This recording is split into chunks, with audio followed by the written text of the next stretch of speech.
Sekiro is generally considered to be FromSoft's hardest game, at least for those that haven't played Enchanted Arms. At this point for me though, the game is a cakewalk. I mean, just mash, deflect, and win. It's basically like playing Guitar Hero but with one fret button. But despite it being so easy that a lizard with no arms could play it, I still love it.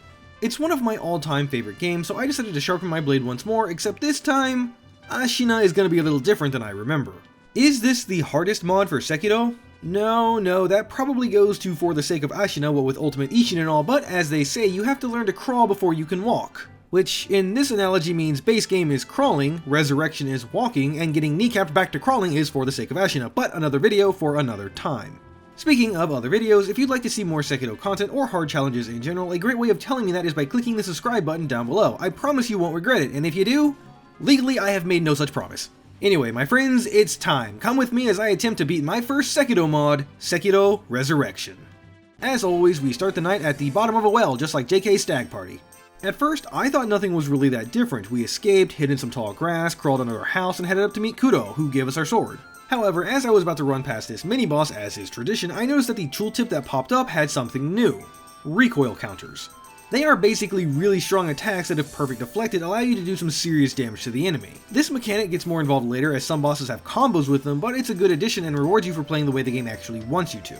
I call Kudo over to the secret passage that's very much so not hidden and then meet up with Genichiro. He does have a few new moves, but we'll talk about that in the castle fight. I was able to coast through most of the fight just off of memory, but what really surprised me is that I can already Makiti counter. This was an accident, it was mostly just muscle memory, but I guess the mod did away with that skill and just made it innate to Wolf's moveset. Honestly, a very welcome change. I'm sorry, is he posing on me? Is he actually holding guard to reduce his posture? I was doing pretty good, but unfortunately Genichiro's new tricks allowed him to have the upper hand. With tutorial finished, it's time to be unleashed upon the world. At first I thought everything was going to be the same as normal, but then this guy was sitting down, and suddenly a lone shadow longswordsman? And fucking Tengu? What's going on? Oh, you're new. Okay, so to be fair, the mod doesn't actually change a lot about the layout of the game. There are some added cliffs and like a platform, but I would say 99% of it is the same as base, which is totally fair. Level design is a whole different skill set. What it does do is adds enemies in new places, like this visual representation of me after too many strong zeros. I make that joke, but I actually hate strong zeros. Shit tastes like battery acid mixed with seltzer water. So like double battery acid, I guess. Talk about making an explosive first impression. General Naomori tries to sweep me off my feet, but we all know who my heart belongs to. He's persistent, but I think he gets the message. You know, because I killed him. A little further ahead is a new enemy added with the mod, the Rally Samurai. Their whole thing is that they alert nearby enemies. Allegedly. This is the only one I saw in the whole game, and he isn't alerting anyone of anything anymore. You know, because I killed him. Hi Grandma, did you get me mitten for Christmas like I asked? A bell? Thanks, Grandma, I'll hang it on my horse-drawn carriage, I guess. Time for the first actual mini-boss, the Chained Ogre, and I immediately see that he has the red eyes. That's not concerning at all. Nearly immediately after breaking free, he does a new attack, some kind of AoE scream thing. I don't know how badly it hurts, Flight won that altercation and I gave him a lot of space. As far as I can tell, he's only slightly changed, basically that attack and chaining ground pounds. Also, he's just as grab happy as ever, but in the end, it's all ogre for him. I then return to the dilapidated temple to speak with best girl Emma, where she increases my healing gourd. Spoilers, I'm gonna need every bit of help I can get. Returning to the trenches, I was kind of on autopilot, which was a mistake as this particular section was slightly altered. Why? I'm not sure, but not only are the platforms changed up a little bit, there's also a door here, and it just kind of takes me further into the level. I'll be honest, I kind of forgot to double back and see if anything about the eye poke was different, but I'm sure the snake appreciates that. I quickly return to the sculptor and get the Shinobi esoteric text as well as fitting the shuriken. Oh, that's new. Okay, projectile deflection? Like I can deflect bullets? Oh hell yeah, I want that! Okay, well, technically you could always deflect bullets, but what this skill does is lets you perfect deflect them back at the opponent. The catch, however, is that it's not just a regular deflect. You have to hold guard and release then quickly press it again to perform the deflect, which is kinda weird. I'm not sure why they made this different from a normal deflect. My only guess is that if it were like normal, it would trivialize some encounters, namely snake eyes. I'm not sure, but either way, it's a pretty neat addition. Anyway, time for the guys whose name I definitely know and won't make a joke about not knowing like every other YouTuber on the planet does because of his stellar voice acting. Alright, well that's new. Despite his new moves, I managed to get to phase 2 on my first try, but shortly after I messed up a deflect and got punished and decided I want to do Hirata Estate just for the flame barrel first. I'm definitely not running away from him. The first thing I notice here is that the bridge is a little more lively this time. After clearing out the foot soldiers, I'm actually face to face with the first newly added mini-boss, Kumagoro the Cut Purse. So, this bag of dicks' whole gimmick is that if he backhands you, he steals some of your sin. I would imagine if you die, then it's just lost. Maybe you can recover it if you kill him, but I'll never know because I first tried him and he in fact did give me my money back. He also dropped a Goshuin seal, which says it increases my damage resistance and maximum posture per seal, but I don't know if this is working. I was one shot from full health by some later game bosses. Even if it only works in this version of Hirata Estate, it didn't seem particularly helpful. In case you were wondering, the projectile deflect works on arrows as well, which is definitely not how arrows work. I mean, to be fair, I guess that's also not how bullets work, but oh well. Anyway, I jumped down and grabbed the flame barrel, then leave as I didn't intend to do Hirata just yet. I only wanted the ability to set things on fire. I talked to the sculptor who gives me the prosthetic esoteric text, have him fit my new fast-acting snowblower, then return to Gyoubu ready to get ran through by his spear, also killed a few times. So, let's talk about the changes they made to Gyoubu. If you attack him immediately, he usually does a new combo where he'll flip his spear over and deliver 2 quick attacks with the butt, then a finishing swing. When he spins his spear around 3 times, he can finish it with a perilous thrust that you can Mikiri counter, which I learned the hard way. If you time it perfectly, you can Mikiri counter and get hit, which kinda sucks. He can also do a variant where he leaps into the air with one of those strong recoil counterattacks. Speaking of, he actually has a couple of those. One of them actually slightly pushes Wolf too far away to capitalize on the attack, which, to be fair, might have been a positioning thing, but it's really not a huge deal. I guess it would suck if it was the winning hit and you whiffed only for him to know you in return, but that didn't happen.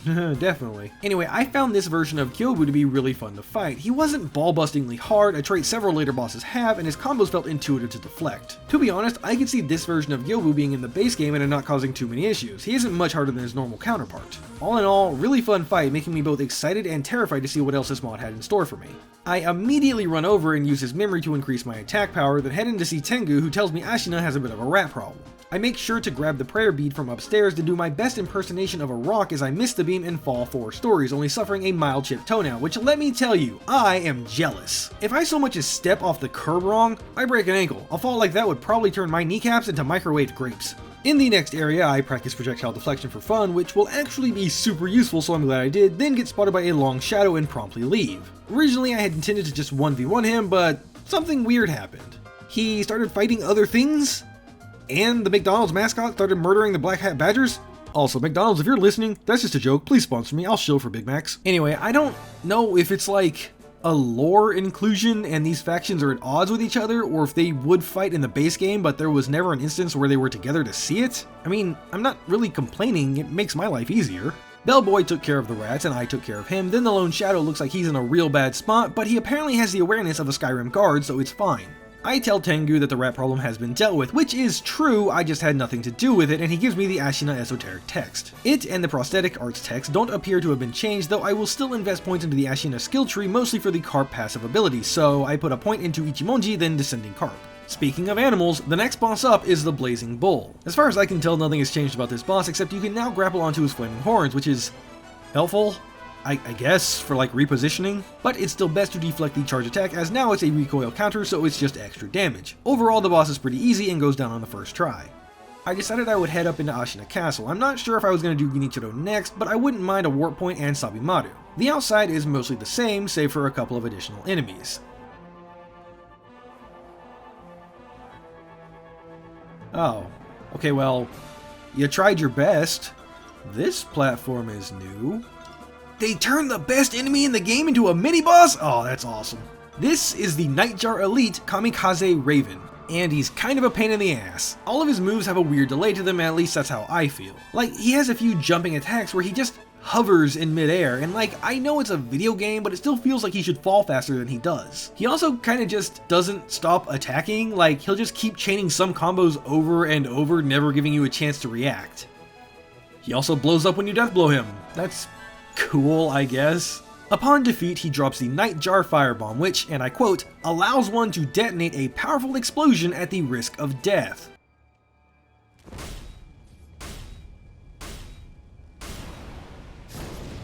I don't know why I expected something different to happen. It would have been much smarter of me to come over here first, but hey, y'all don't watch my videos for my intelligence. I take a quick break to chat up Emma, who gives me some more water for my gourd. Thanks Emma, I can always count on you. I then return to Ashina Castle and drop 10 stories into this man's arms, who was so happy to see me that he died. Yep, it was definitely death by happiness and not having a very sharp tool being wielded by a 50-kilogram man come plunging down into his body. That isn't advertiser friendly, but happiness is. Sabimadu has a very specific use on one mini-boss, but it's also a super cool weapon, so I make sure to grab it. Then, I mistakenly think this Shinobi Hunter will be easy as always, but he isn't and nearly kills me instantly. Fortunately, he didn't. But then his friend General McSodium shows up and kicks me in the gonads and proceeds to uppercut me with his sword. I'm not really into that, so I make sure to honorably stab him in the back. Speaking of stabbed in the back, I decided to take on the general in front of the castle. Really, I only did this for the prayer bead as I had a sneaking suspicion that I would need all the health I can get. He does get the upper hand on me once, but too bad for him, I'm literally immortal. I then spent a larger amount of time than I would like to admit looking for the merchant that I always forget exists and saw once in a JK video, but I wasn't able to locate him, so... oh well. Then I took a wrong turn on my way to the reservoir and went towards the abandoned dungeon, and why does that man have 2 health bars? I'm not actually gonna fight him now, I want the spear first, but that's... interesting. Oh hey Tengu! Why do you have 5 death blow markers? That... oh no, I'm really hoping that's just a failsafe so no enemies kill him, but if I had to fight that? Oh no! The enemies' positions here are a little bit different than normal, but all that really means is that a couple of the gunmen can see you as you jump over the wall, which sucks for them because I can literally return fire.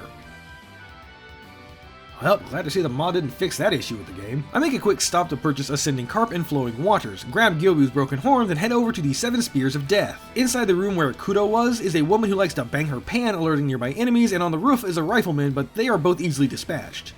Of course I take the free death blow on the mini-boss, but I was terrified. This guy could be a right pain in the spear even in the base game, and I wasn't sure how, if at all, the mod changed him. He does have a couple of new moves and combos. The biggest addition is probably this grab that causes him to slide across 40 acres in the blink of an eye with enough force to make Darth Vader blush. Overall, I like the changes this mod made to this encounter, minus the grappling hand he has. 7 out of 10 would spear sword fight again. I used the skill points from him to buy Breath of Nature Light. The sculptor has Dragon Rot? That's rough, buddy. I fit the loaded spear and Sabimadu onto my arm, then go take on Bellboy. I see you too are trying to buy RAM in 2025. I kind of assumed because they made him a full mini-boss that they would have changed him up somehow, but as far as I can tell, he's the same as base, especially because I stealth death blowed his first health bar, meaning the fight is literally unchanged, he just has a name. He drops a Mibu Balloon of Skill, a new item that when used awards a skill point. That's neat. Also a persimmon that will rot in my inventory forever. I returned to Ashina Castle because I figured doing Lady Butterfly probably wouldn't be that big of an issue. I grabbed the axe because... shield enemies? I guess. The Shinobi Hunter meant to teach about Mikiti counters is replaced with a new mini-boss called Shunkan the Bouncer, who teaches about how fucking annoying enemies can be if they don't walk into my sword. He likes to fly around with his bow staff. It's a neat addition, but I can't think of another instance of an enemy like this. Why he is the only one that shows up, I don't know. Upon defeat, he also drops one of those seals. Thanks, I guess. I then wall jump my way up to where the Mist Raven feathers are, despite the fact that I pretty much never use them. Funnily enough, I actually first tried this Lone Shadow, which I don't think I've ever done. This one and the one in the well always give me issues, so funny that I was able to first try it on the harder version of the game. Anywho, I grabbed the useless bird feathers and I begin making my way up the path, which now has a lot more enemies, including this Lone Shadow, so that's fun. After fighting my way to the top, there's a new mini-boss on the bridge, Lone Shadow Masamune the Crimson Fang. He's not really that hard. As far as I can tell, he has the moveset of the Vile Hands, well, the modded versions of the Vile Hands, but without poison, so he goes down on the first try. My reward? A seal, and another goddamn mini-boss. Yeah, so after getting the key from Dad and attempting to fast-track his boss fight, I jumped across the river, and it's just a second mini-boss? Like, why? When I start the encounter, a tooltip pops up about mid-air counters. I almost dismissed it because you can deflect in mid-air in the base game, but then I read enemies may attempt to strike Wolf down when he is in the air. This usually occurs after performing a sweep counter. That's when I realized it's a new mechanic. Well, sort of, not really the right words, but a new way for the combat to extend, and this mini-boss must be the one to teach it. Not once, not one time in the whole fight did he do that. Originally, I thought it was just the mod being stupid, but upon reviewing the footage, I noticed I never actually jumped off his head. I simply jumped over the sweep, and sure, you could program it to react to the jump itself, but the action is probably tied to the act of using their cranium as a diving board, and that's why I never saw it. A couple bosses later do make use of it, and it happens after I springboard off their face, so that's a safe assumption. Either way, the mini-boss is pretty easy as he heavily uses Mikiti counterable attacks and goes down on the first try. Oh, this is new. Okay, a Lone Shadow, again. This place is crawling with those, but that's fine. And a Vile Hand, nah, I'm good. I also found this idol, which is just out of reach. Would be nice though, as it's right next to this new area, but all the bamboo is in the way. Anyway, I take care of the Lone Shadow and Vile Hand without too much issue, and I call this a new area, but that was a lie. It's a dead end with a couple of items. Not even good ones either, a pacifying agent, a rich dude's wallet, and some rabbit food. But after going around the back, I was able to find my way to that idol. Let's cut out that footage. No one needs to know about this. Back at Hirata Estate, I encountered some new NPCs. These fine chaps have left their friend to die and now feel bad about it, so together we beat up some enemies. After dispatching the nearby delinquents, they just stand there. Their friend, their bro, their Tomodachi is literally like 10 meters away ready to fight Fat Bastard, and these guys just don't care anymore.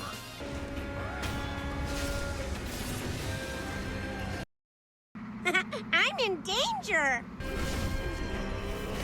Alright Gensai, let's fight together.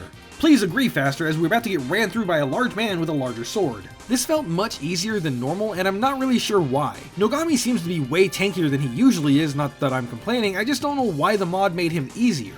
He has a couple new moves, but is largely unchanged, and before long the drunkard gets drunkard on. Get it? Because it sounds like dunked on, and he's drunk? Drunkard on. I spend my hard-earned skill points on recoil counter quick draw, letting me retaliate with either combat arts or prosthetic tools, but honestly, I don't think I ever used it, at least not intentionally. As well as mid-air combat arts, which I kinda only use with mortal draw.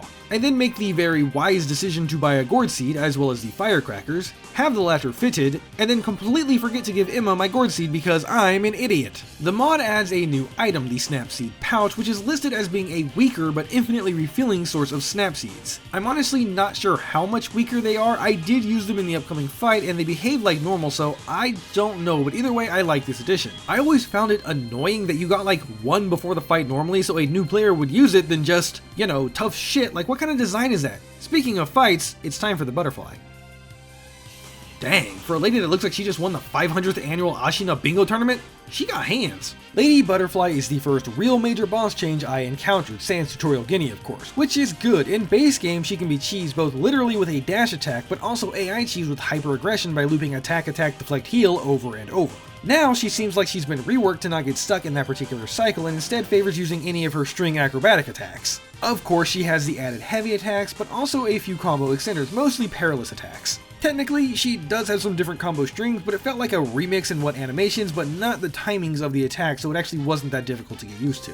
Phase 2 is where it gets spicy. First off, she has a badass glowing cloak that looks like it's straight out of RuneScape, but beyond that, her illusions are actually part of her kit and not just an annoying distraction. Several of her attacks now have illusions that spawn and mimic her movements. It reminds me a lot of Millennia's clones from Elden Ring, but admittedly way less deadly. She's also able to summon an absolute torrent of projectiles, but they can mostly be avoided by pretty much sprinting to the side. Oh, and of course you can make use of the snap seeds to dismiss them, and then she just kinda JoJo poses at you for a second, which I think is great. At one point she went to summon her clones, but she only brought out one, and I'm not sure if that's related to the snap seeds or what, but okay. Overall, this is a great reimagining of the fight. Not too hard or different from the original, but enough to make it feel fresh. 6 out of 10 would wrinkle cream again. Surgery sure was brutal in the Sengoku period. I talked to Emma, who tells me my body is no longer confined to this mortal realm, which... Guys, is she flirting with me? Does she want the sword? I return to Ashina Castle, where I absolutely do not trust this mod and believe it will put random enemies around every corner. It doesn't. Instead, it just puts them in the fucking ceiling. Jinsuke Saze. They made this man an actual mini-boss instead of just rhythm game the encounter. But honestly, I feel like it kinda just made him easier. Sure, if you were perfect, base game Jinsuke is a joke, but mess up one time and you're cut to ribbons. Here though, you can make mistakes and not be sliced and diced like a fine tomato, but this isn't why we're here, no. It's time for the prize fight, Genichiro Ashina. Geni here has some new tricks, which at first completely threw me, but I think they work pretty well. First off, he incorporates his bow way more frequently. He can fire an arrow then follow up with a strong attack. Or he can fire a charge shot which can be deflected back at him for damage and a chance to grapple in. One of my favorite mix-ups is after he does his jump attack, he will follow it with a couple slashes into a perilous attack or Sakura dance. Before, this was just a chance for free damage, but now he's fighting back. He also changes up the floating passage attack to where he might do Sakura dance, or if you're far away, he'll chase you down. There's a perilous arrows attack that fires a lot of them. I don't know if this can be reflected back or not. I didn't get a chance to see it very much, but that's pretty much all of his phase 1 attacks aside from some branching combos he likes to do. Way of Tomoe is pretty different. He gains a powerful jumping attack that I used to deflect, but dodging to the side is actually way better. He really likes Sakura Dance, so I hope you can deflect that, unlike me who just gets lucky and manages to avoid it. To be honest though, this version is still easier than regular Geni, just like in the base game, but overall I like the changes they made to him. He feels a little bit tougher. I know, I've said that for every boss change so far, but don't worry, a couple of them are quite difficult and about as enjoyable as trying to use a functioning blender as a love toy. Unable to admit defeat, Lord Edge McEmo says he will get us back, then jumps from the tower to go write in his angst journal. I purchase aerial projectile deflection despite thinking it's worthless. It's not. Then head inside to see Kuro, who tells me he wishes for me to help sever the dragon heritage. And I'm sure that's an easy thing to do, definitely not involving any kind of murder. Then I head over to Isshin, who is a man of culture and says before work, we must drink, and that's why IRL I have 17 kokais at 8 AM. It's not a problem. Anyway, he goes on to tell me about the Mortal Blade, a legendary sword that might be able to sever the ties of immortality, but anyone that attempts to draw the sword dies instantly. Normally a problem, but you know, shadows die 1,000 times and all. At this point, Kuro tells us about a mystical flower that might aid in our quest. How? Well, you see, Japan magic. Hey Emma, I know I just killed someone, well, not really, they got back up, but like, want a drink? It's on me. Well, not on me, it's in a cup that I'm giving to you that I just happen to carry around everywhere I go. Nailed it. I figured I would head to Senpou Temple first because I can't really picture the monkeys being changed in such a way that they become actually difficult. In other words, free attack power upgrade. Hello? That isn't supposed to happen. Could I have left this man alive? Yeah. But was I gonna because he's a glaive dude? No. Yes, let me just take this gourd seed, thank you. Okay, yeah, the dialogue is borked. That's fun. I buy a persimmon for later, then reload my game, which thankfully fixed it. Though, now that I'm thinking about it, I wonder if that was the mod or base game messing up, because being able to fly through dialogue that fast would probably be pretty helpful for speedruns. The armored warrior feels a tiny bit more aggressive than normal. Okay, that's new. So, I kinda like his more aggressive version. I'm not sure how realistic it is for someone to swing that big sword around at that speed, but it's fine. Oh, didn't I just push you off a cliff? Is there a giant trampoline at the bottom? Did you Yzma your way back up here? They just couldn't help but put a Glaive Master mini-boss in, could they? Well, that's going to have to wait. I have a date with some monkeys. The fight doesn't seem to be changed. Maybe the rooms are, I'm not really sure, but either way, I spin around and kill the first one, catch the orange one without his friends, obliterate the eardrums of the green monkey, and finally drop in on the purple one, securing an easy victory. Hello, small but important child. I have come here for the Elivant sword. Can I have it? Huh, what are these numbers here? Ah! That was some powerful sauce. I receive the rice from the Divine Child for later, then have a score to settle. This boss has a lot of multi-hit attacks, but the game seems to auto-parry if you land the first one in sequence because I did not mash parry that fast. All in all though, this was surprisingly easy. I then spend my hard-murdered money on the Iron Fortress and Anti-Air Deathblow techs, as I suspect I will need both of them. Mr. Tengu, sir, a man who has way too many health bar counters, are you having a good day? Please don't fight me. I make my way towards the gun fort and am now extremely excited to fight Snake Eyes. Imagine blasting her back with all that firepower. I'm sure it'll be as easy as I'm imagining. First, I make sure to grab the nearby gourd seed, which, by the way, the mod added one of those white katana monkeys here, so yeah, have fun with that. I fit the loaded umbrella now, just so I don't have to come back later, then give Emma my seed. Gourd seeds, you heathens, get your mind out of the gutter. Well, time for Snake Eyes. Would you like to see how my first attempt ended? Yeah, so she's got a follow-up grab to the grab that hurts, but it can be parried as well, and as expected, her bullets can be deflected back too. Overall, it's a pretty intuitive change. Really, this mod hasn't done anything crazy to the bosses. I think it'll be an easy ride. So normally I just sprint like the wind across the bridge, but I figured the mod would add something, and it did, a mini-boss. Okay, that's why I bought the Iron Fortress. Ah, his shots pierce. That's fun. Wait, can I? Ha! Get fucked, Shiramatsu. Unfortunately, because he is a boss, he doesn't actually die at 0 HP, I have to go stab him. It was honestly kind of annoying to get across because there's also a dude mortaring the bridge, but I managed and brought Shiramatsu to his knees, and by knees I mean the cliff face below his knees. The long-armed centipede giraffe is the same, unfortunately, but I mean, I guess they all can't be winners. The smaller ones down here have red eyes. and apparently C4. On my way down to the big monk, I decided to mortal draw the group of small ones for fun, you know, like you do, and there is another new mini-boss here. Little did I know though that this mini-boss is vitally important. He's actually a pretty easy fight, but he drops the Crimson Tonto, an item that is so overpowered it's not even funny. I didn't realize this immediately, but just you wait, this thing is broken. Oh good, the boss has a new poop throwing attack. Yeah, that's what they needed to fix about him. So, as you'd expect, the boss has been changed. It still feels like the flailing ape we're all used to, but there's one problem with how the mod handles this fight. I'm not 100% sure, but I think the mod cranks the boss's aggression up, meaning he never lets up attacking. Now, by itself, I don't actually think that this is an issue. In fact, it's kind of in line with pissed off King Kong Smash. The issue comes with the fact that you frequently get pushed back against the wall and the camera won't know what to do. This issue is slightly negated by the arena being so large, but this isn't the only boss to have their aggression cranked to 11. Phase 2 isn't changed much, and you can still use the spear to rip the worm out for big damage. The only thing I notice is that the scream comes out much faster, or maybe just the Abunai kanji shows up later. Anyway, on my first try getting to Phase 2, he goes down. Now, a lot of you might be wondering why I did him now instead of going to Mibu Village to skip Duo 8. The reason for that is because I'm stupid. I wanted to see what the mod had to offer. Don't make the same mistakes I do, kids. Speaking of mistakes, I totally didn't grab the flower I came here for. Listen, I'm not smart, we know this. I fit Divine Abduction, which never gets used, and the Finger Whistle, which will. And that means it's time to make my way to Mibu Village. That's metaphorical of the run, honestly.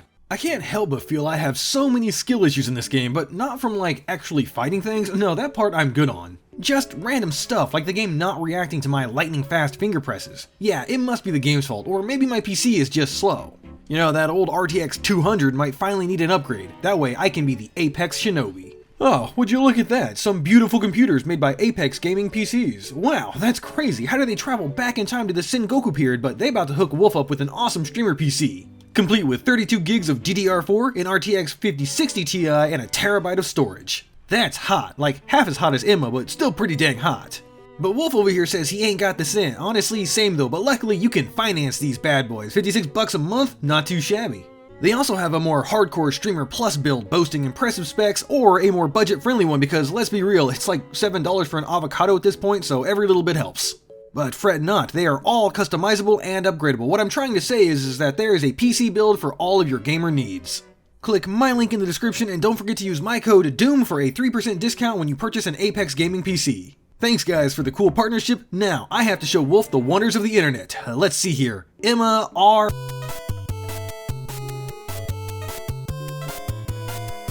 Another satisfied customer. Thanks Apex gaming PCs. Now back to our regularly scheduled programming. I dispatched the Lone Shadow without any issues. Please ignore the marked out resurrection nodes and proceed to the abandoned dungeon.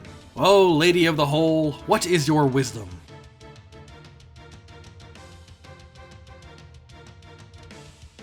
I think the layout of enemies in this area have been changed a little bit, and it's easier than before. I mean, I usually just swing across and fight Snake Eyes in the corner, but because of her changes, I wanted more room, and there's actually, like, nothing here.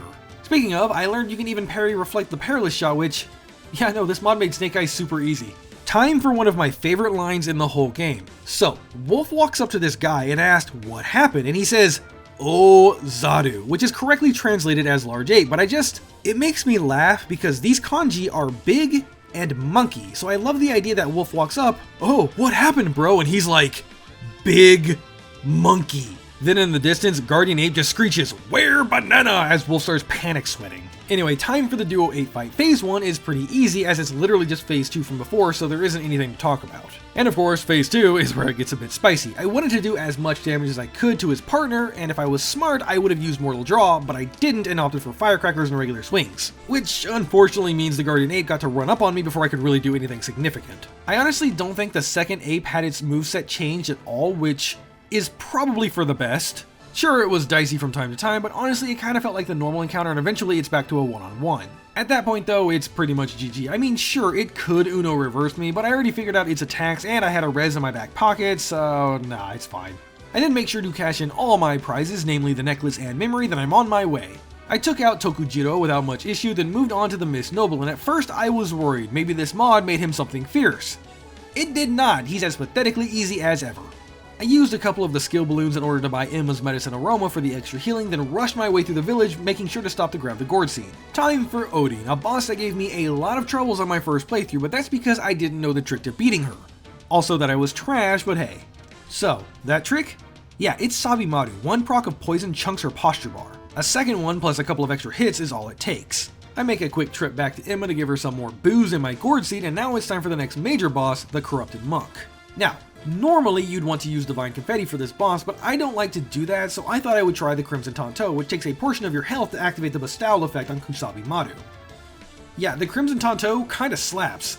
I don't know if Bestowal is actually this powerful. I never use it because it basically requires another thing to die to activate, so there's no bosses where you can actually use it except for like the 2 instances where there's a Vile Hand next to something else. But this thing rocks. It cuts through vitality like butter.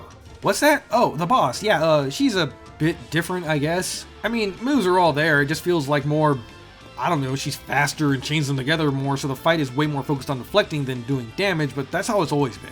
To be honest, I kinda just tore through her health bar thanks to the Crimson Tanto. I don't even know what else to say. I grabbed the Shelter Stone, and now Ashina Castle should be under siege and I can't warp.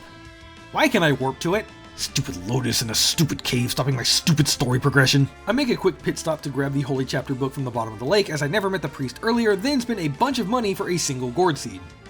Oh, this is new. Tengu here tells us to bring him the heads of 80 ministry generals, and right outside the gate is a new mini-boss, Redguard Elite Masashige Yamagata.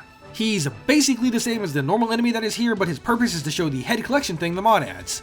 And by adds, I mean it hasn't yet. I wasn't aware this mod was still being worked on, but I look forward to whatever this will become. Imagine you're walking with your friend and he suddenly gets grabbed and stabbed. Then after 10 seconds, you forget and join him. Great AI, good game.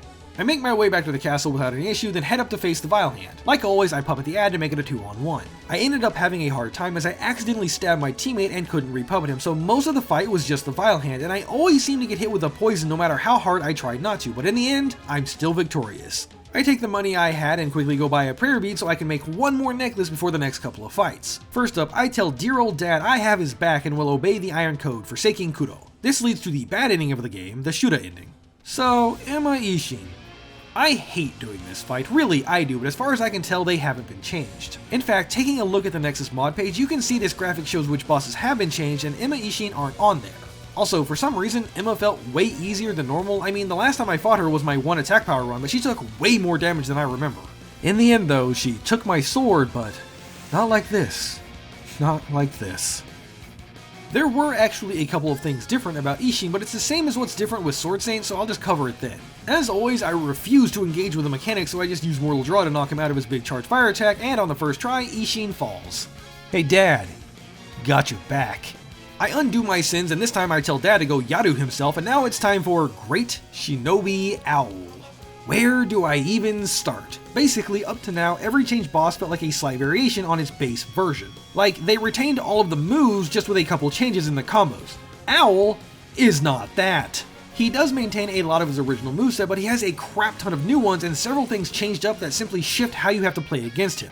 The only move still completely intact, I think, is his shoulder bash to Firecracker Slash, so here's a quick list of the new things to look out for. When he kickflips off your face, he now throws anti-heal balls. His Shuriken toss to front flip now has a powerful follow-up that you can't punish like normal. His normal heal ball attack is now a firebomb, and after it explodes, he leaps with a flaming sword through the air.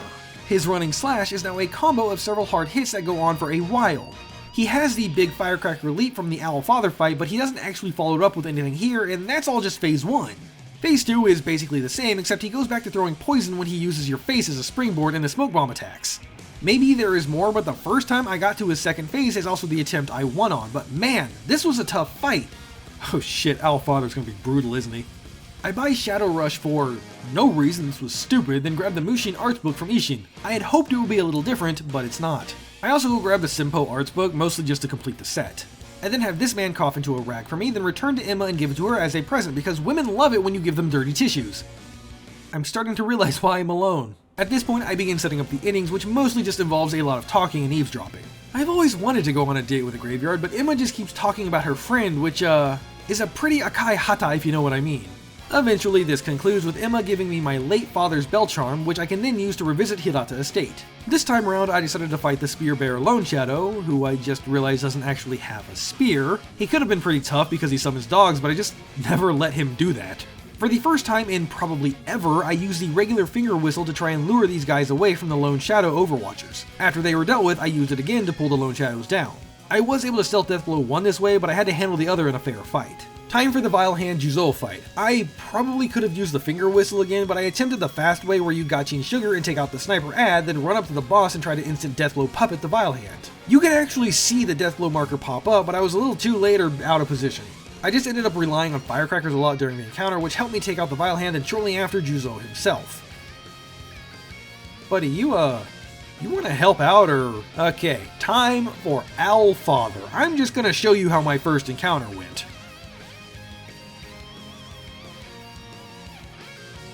This fight is actually just insane. Like, he is by far the hardest I've seen so far, and I would assume he is on par with Sword Saint, so I've got that to look forward to.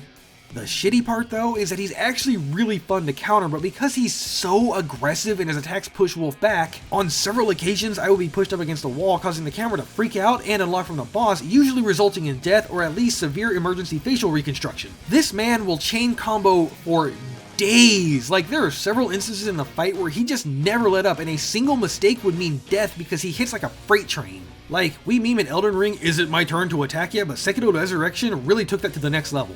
That being said, if you were able to get down Great Shinobi Owl, Phase 1 isn't too much different in terms of moves, Shadow Rush being the biggest exception. Phase 2 has some cool new tricks, blue fire for some reason, I don't know why, but it looks neat and it's really fun to deflect too. When he throws his owl, he can do either variant like his inner owl fight, but now he goes with it and appears behind you for a follow-up and a Shadow Rush attack, a really cool use of his owl disappearing abilities that still make no sense to me. This fight was a ride. I had never felt so challenged by a boss in this game, and I honestly kinda loved it, mostly because it actually felt fun to fight him sans the camera issue, but if you use the limited iframes to dodge around his shoulder bash, you can negate that a little bit. Anyway, thank you, Owl Father, for making me get good. Can't wait to get rocked by Sword Saint now.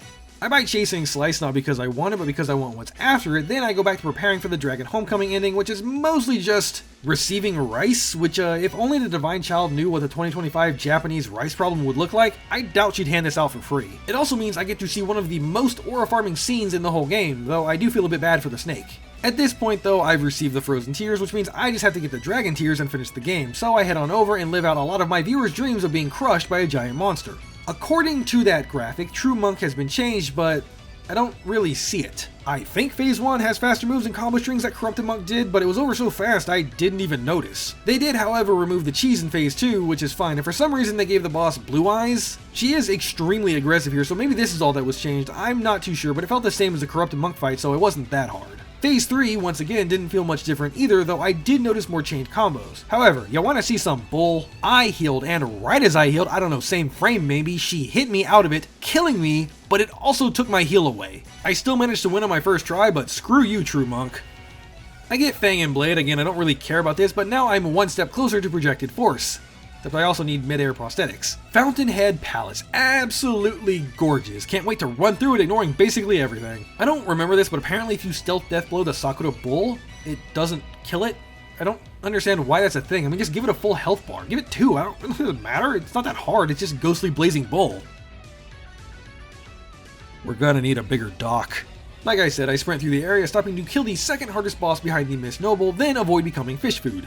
I grab the final gourd seed and of course give it to Emma, then spend a tiny amount of time farming these nobles because it's a decent amount of XP really easily. Also, they give good coins, so I buy a couple of upgrades. I had planned on the Fire Umbrella for Demon of Hatred, but that's kinda far away.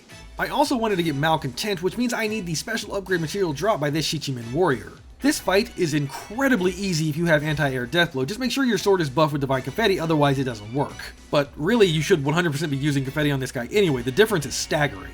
With that, I now use a lot of the coin purses I had and get my upgrades.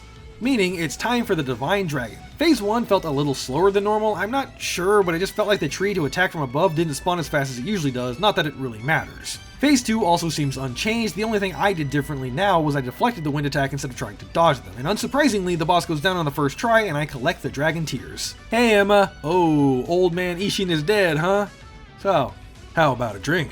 Demon of Hatred. I possessed this dude at the beginning because, I don't know, I thought it would be funny, but he was pretty worthless as you would imagine. Dark Souls boss here, as far as I can tell, and as that graphic says, is completely unchanged. Meaning, the fight is kinda easy. Well, easy is a relative term. Ever since I learned his one true weakness, he's easy, but prior to that, kinda challenging. I did mess up my malcontent usage doing it too late and he got his sweep attack in, but then a few seconds later during a different attack, mind you, he randomly recoiled from it, which was actually more optimal because I was already mid-swing. Anyway, I got the other two off and shortly after the third one, he's toast. I used the finger whistle again to separate the general and spear guy, then puppet the general. Unfortunately, I skill issued and ended up dying. Second try, I finger whistled again, but this time I went for the free stealth death blow, hoping I could then run up on the general. That didn't work either. Third try though, I took out the general like before and got good. Right, that means there's no more putting it off. First, Genichiro. He's still basically a speed bump, but because of the changes the mod makes, he can be a bit of a threat. I preferred using the Crimson Tattoo and just going at him as soon as the fight starts. I had a couple of runs where I was able to beat him before the timer wore off and I could even chip Isshin with it. That didn't happen this time, but you know. Also, something weird happened. I deflected Sakura Dance in the air and it healed me? We take those? Time for the star of the show, Isshin the Sword Saint. I actually don't want to go over every change that's made to him because it's better to just experience it, but he actually isn't that much different from his base variant. He does get a few new moves, particularly in Phase 2 and 3, but the actual biggest change I feel is that you can no longer AI loop him. Like, before you would just hit, deflect, and loop that with the Perilous Thrust, but you can't here. He'll either hyper armor through it and hit you mid-swing, or not do the thrust attack at all.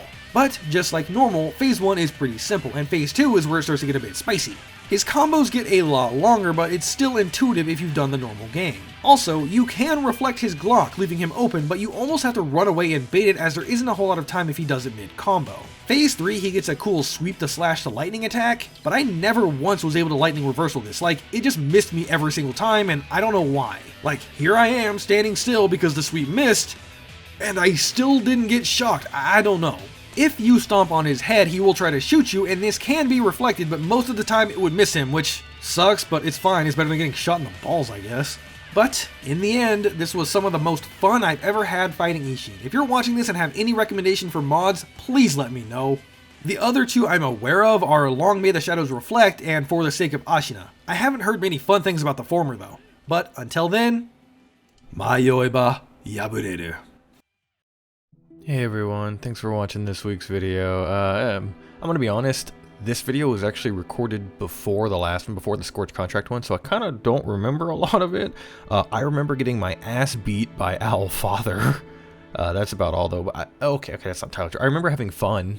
Like, I was like, oh, this is so cool, these bosses got some changes, and I enjoyed it. I do remember enjoying it, and I hope that if it gets updated, you know, more and more bosses get changed or whatnot. It was good. I think the changes were all like positive. There were no like, you know, BS things going on. Owlfather was kind of a pain in the dick, but like the good kind of pain in the dick, right? Like the kind that you go to the doctor for and be like, hey doc, I like it. There's something stupid. Oh look, we've got a winner, Sovereign of Night. Congratulations on being this week's Grand Champion.